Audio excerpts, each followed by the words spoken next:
泛舟的刺激让肾上腺素飙升，却也让眼神迷乱。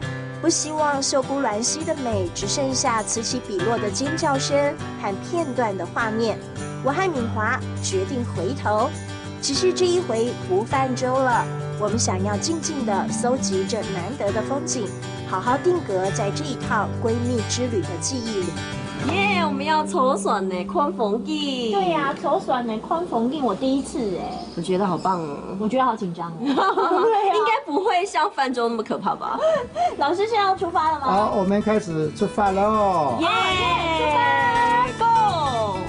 这一回少了尖叫，没有速度的刺激，船顺着水流缓缓前行。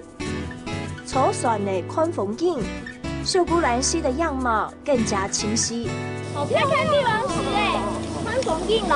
宽逢镜啊！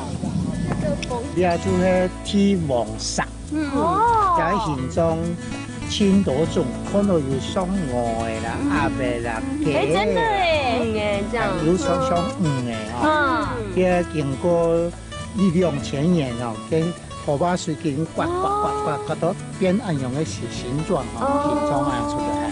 好特别哦，这个逢镜真的是非常的特别。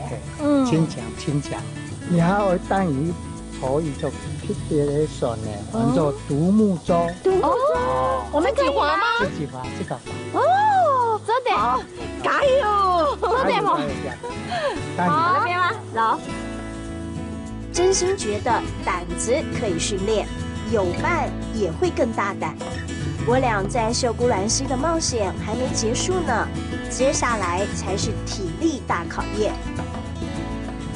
嘿，大成功！耶！我们两个超厉害的，我们已经决定要去参加奥运了，这未来会列入奥运竞赛，为我们加油！加油！你有没有觉得啊，抽选呢宽逢镜然后超棒的？超棒的，真的这样的宽逢镜真的很厉害，是不是很累？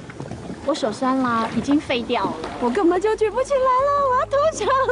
但是我们成功了，拜拜，大成功，拜拜。